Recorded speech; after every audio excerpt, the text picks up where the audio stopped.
Se você encontrasse essa pedra por aí, provavelmente você com o pé atiraria do caminho. Ou talvez a levaria para colocar num jardim ou alguma coisa assim. O que talvez você não saiba é que essa pedra aqui é um citrino amarelo, que quando trabalhada por alguém que entende, vira essa pedra aqui. Ok? Essa pedra aqui é o crente no momento que ele aceita Jesus. E Jesus não espera o crente estar assim para aceitá-lo. O Senhor Jesus aceita assim, bruto, ou bruta, como a pedra está, ok? E ao o crente permitir que Jesus o lapide, ele fica assim. Esta aqui, talvez você não chutaria, e nem levaria para o jardim, mas levaria para casa. Estas daqui, elas têm história. Esse é o segundo casal que anda comigo. O primeiro casal me roubaram. Aí logo depois de me roubarem o primeiro casal, que eu havia recebido de presente do pastor Noel Dias, nós tivemos a oportunidade de ir com o quarteto Arautos do Rei na cidade de Teófilo Otoni. E à tarde, antes do programa, eu fui visitar uma loja onde vendiam essas pedras. E eu expliquei para o dono da loja que eu queria comprar um casal de pedras, uma bruta e uma lapidada. O que eu não sabia é que elas custavam tão caro. Eu pensei assim na minha ingenuidade, não é? Eu não entendo de pedras. Eu pensei assim, eu vou pagar uns R$150, isso tem quase 20 anos, é claro, não é? R$200 no máximo. Aí quando eu perguntei o preço, eu não caí para trás, mas eram R$1.500. E eu disse para o senhor, olha, muito obrigado, eu não posso comprar. Eu disse, eu iria usar para ilustrar o meu sermão, mas é muito caro, eu não tenho esse dinheiro. Quanto que o senhor pensou pagar? Não, eu nem vou falar para não ofender o senhor. Eu pensei que eu ia pagar uns R$200. Ele falou, R$200 é o que custa para lapidar uma pedra. E eu o convidei para ir assistir o programa. Ele foi assistir o programa à noite no ginásio lá em Teófilo Otoni. Ele gostou. Me procurou depois do programa e falou assim, qual é o hotel que o senhor está? O senhor vai embora hoje? Não, vou embora amanhã. Ele disse, então deixa na portaria do hotel os R$200 e eu vou levar o casal de pedras para o senhor, porque o que o senhor faz, pouca gente faz. Eu vou contribuir com o seu ministério. Ele falou desse jeito. E me levou essas pedras lá. E eu deixei os R$200 lá. Por que eu trouxe essas pedras aqui? Primeiro, para mostrar para você que qualquer um de nós, nas mãos de Jesus, pode se tornar uma pedra preciosa. Sabia? As pessoas acham que muitos de nós somos muito bons, sabe? Nós não somos muito bons. Nós somos apenas instrumentos da mão de Deus, nada mais.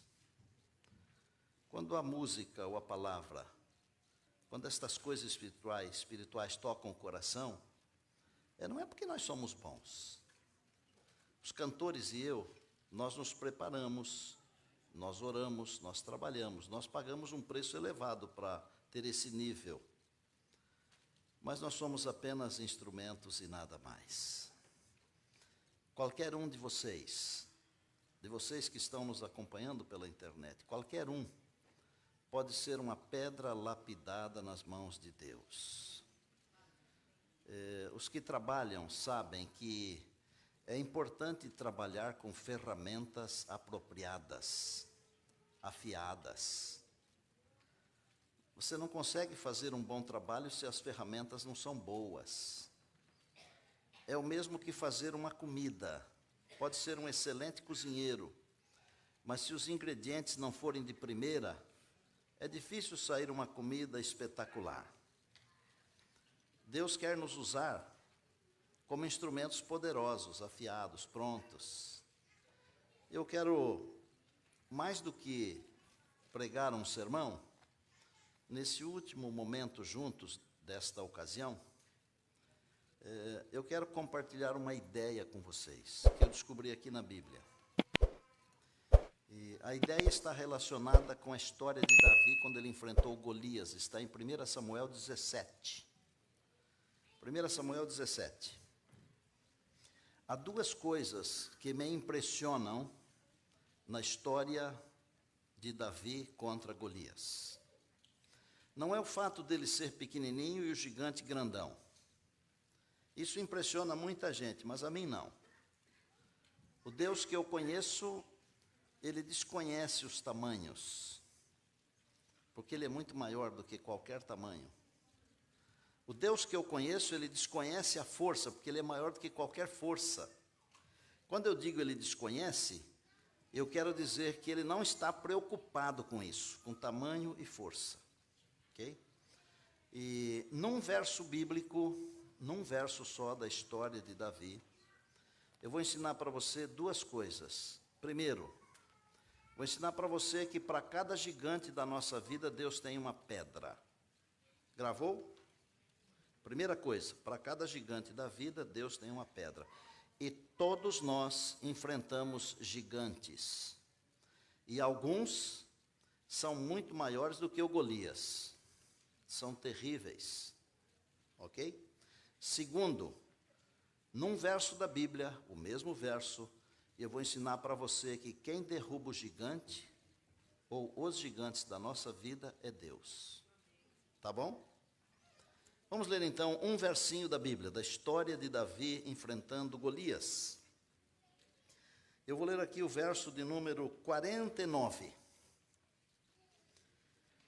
Davi colocou a mão no alforje e tomou dali uma pedra, e com a funda lhe a atirou, e feriu o filisteu na testa. A pedra encravou-se-lhe na testa, e ele caiu com o rosto em terra. Você lembra quantas pedras Davi pegou no riacho? Tem certeza? Tem ou não tem? 5 pedras.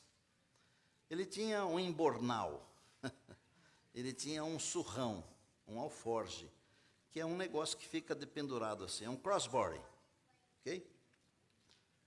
Ele pegou, primeiro, ele pegou 5 pedras do riacho, ele desceu no riacho. De um lado estava o exército dos filisteus, do outro lado estava o exército do povo de Deus. 40 dias, o gigante Golias desceu ali no ribeiro e afrontou o exército do Senhor. Ele queria uma disputa, lutar com alguém. Naqueles dias a lei da guerra era, se tem 2 campeões, eles lutam entre si, o campeão que vencer, o seu exército venceu. Davi desceu no riacho e pegou essas 5 pedrinhas aqui. Aí a Bíblia diz que ele pegou uma delas, colocou na funda. Eu acho que foi uma, assim, lisinha, bonita, pontiaguda inclusive, ó.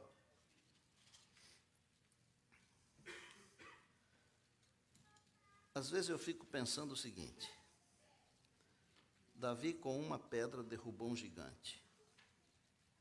E às vezes nós fazemos coisas nesta vida aqui tão grandes quanto derrubar um gigante, não é?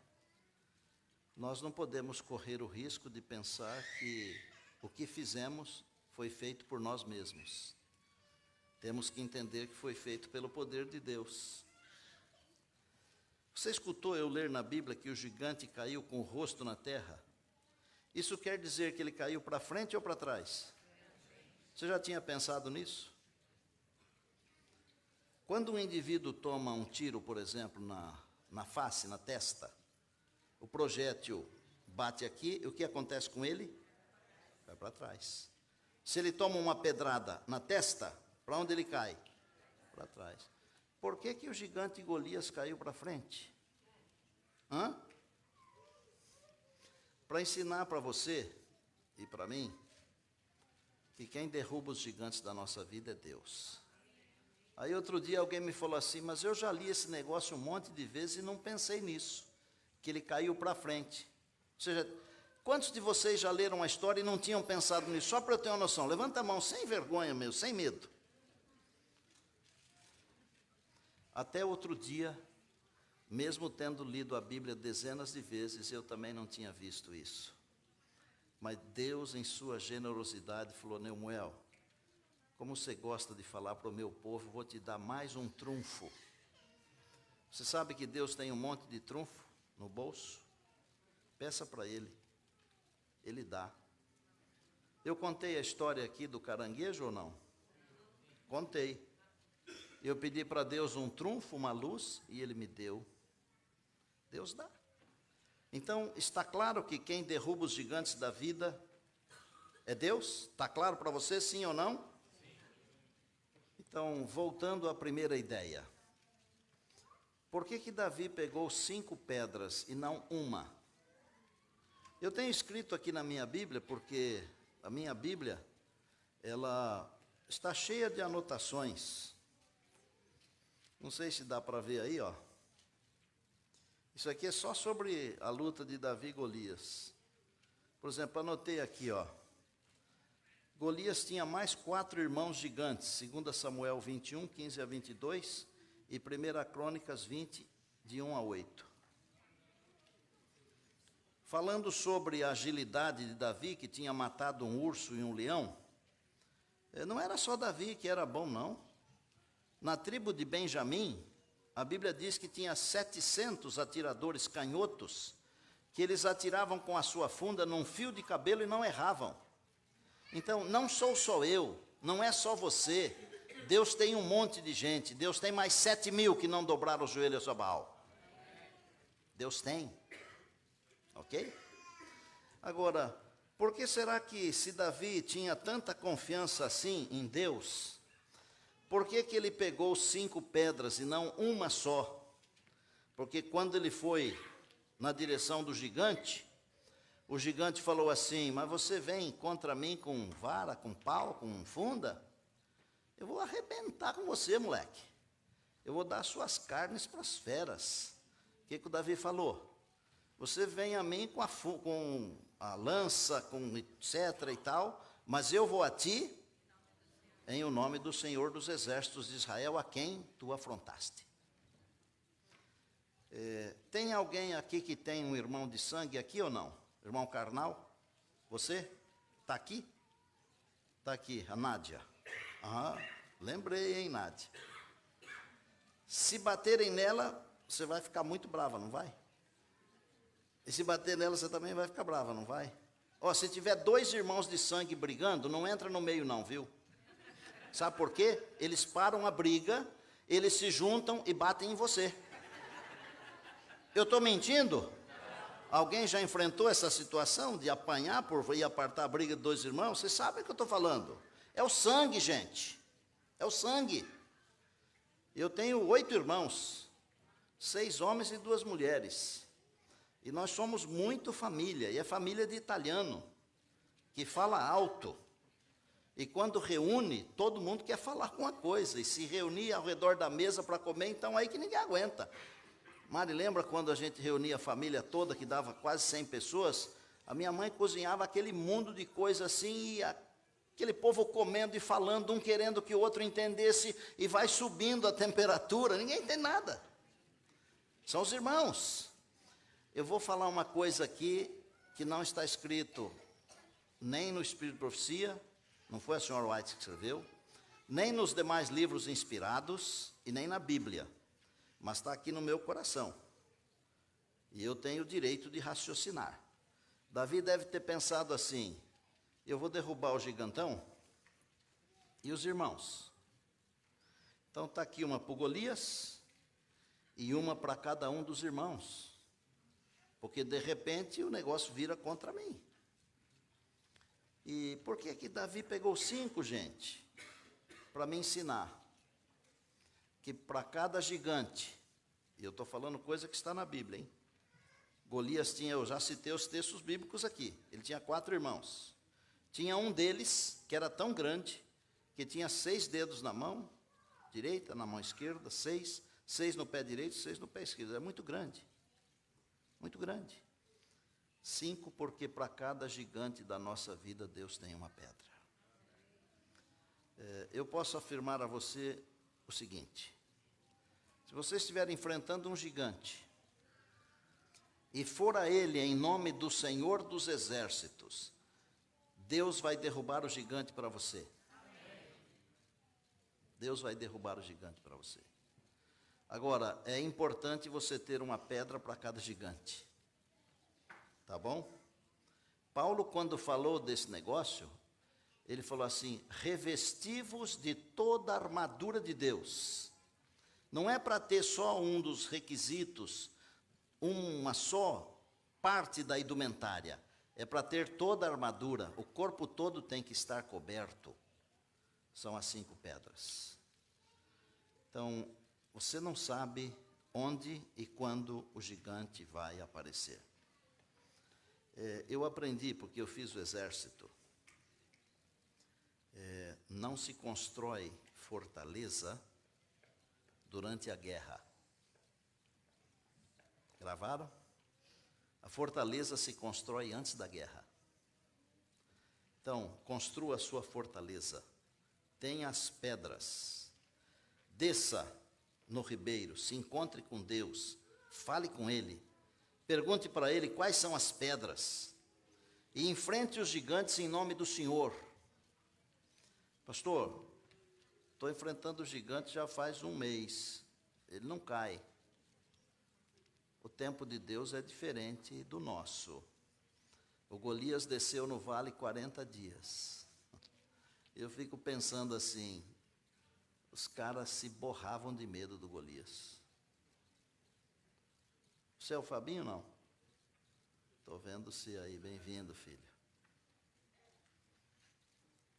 Os caras ficavam com medo. A gente também tem medo. Nós temos medo. E há certos gigantes que eles são muito amedrontadores. Mas espere no Senhor. Porque Deus tem o seu tempo. E o tempo de Deus é diferente do nosso. A irmã Samira, querida, ela me procurou pedindo oração sobre um assunto que é importante. E eu contei para ela que a minha mãe, ela orou 30 anos por um irmão dela, um irmão da minha mãe. Era um irmão, ele era muito mulherengo, tio João, e ele não queria saber nada de Deus. E a minha mãe orou por aproximadamente 30 anos pela conversão do irmão. Ela não conseguia ver o gigante caindo. Não conseguia. Um dia o meu tio descobriu que tinha uma úlcera e estava perdendo sangue. Não era um câncer, era uma úlcera estomacal. E a minha mãe falou para ele assim: João, você vai esperar a hora da morte para aceitar Jesus? Eu estou orando por você faz quase 30 anos. E a minha mãe chamava Orlando. E ele falou: não, Landa, eu não vou esperar a hora da morte, não, porque eu não sei se ela está perto, parece que está perto. Eu vou aceitar Jesus agora. Ele aceitou Jesus. Ele passou pela cirurgia. E ele viveu mais uns 20 anos, fiel à igreja, fiel a Jesus. Imagine se a minha mãe tivesse desistido com 25 anos de oração. Os planos de Deus são diferentes do nosso, mas talvez ela não tivesse visto o irmão aceitar Jesus como Salvador e Senhor da vida. Então, vale a pena esperar, viu? Se você puder esperar no Senhor, o salmista diz assim: espera, pois, no Senhor e confia nele. Vamos lá? Terminar? Espera no Senhor. Porque vale a pena esperar um pouquinho no Senhor. 40 dias, o gigante incomodando. Deixa ela aí, depois a gente pega. E é justo a bonita que cai, não é?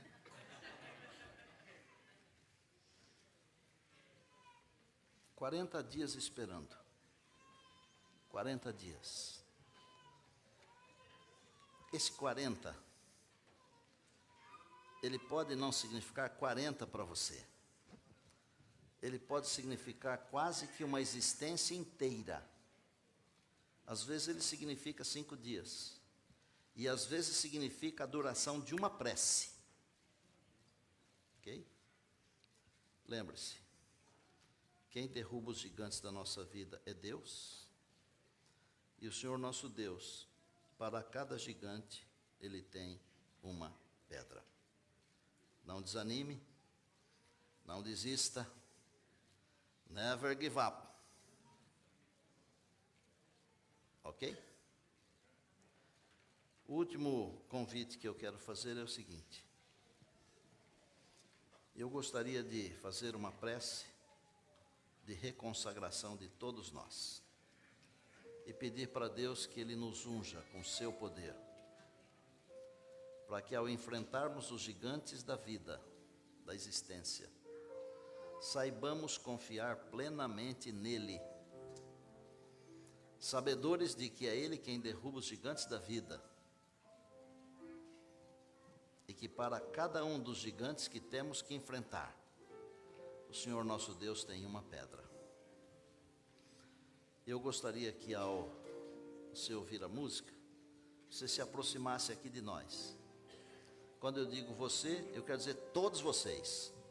Uma junção aqui, nós vamos ficar todos juntos e misturados aqui, com o Senhor nosso Deus, com o nosso Salvador e Senhor, o Senhor Jesus, com Deus Espírito Santo, que durante essa semana tocou o nosso coração, de todos nós, dos cantores, o meu, o seu e também o seu. Essa oração é também para você, que está acompanhando a gente aí, tá bem?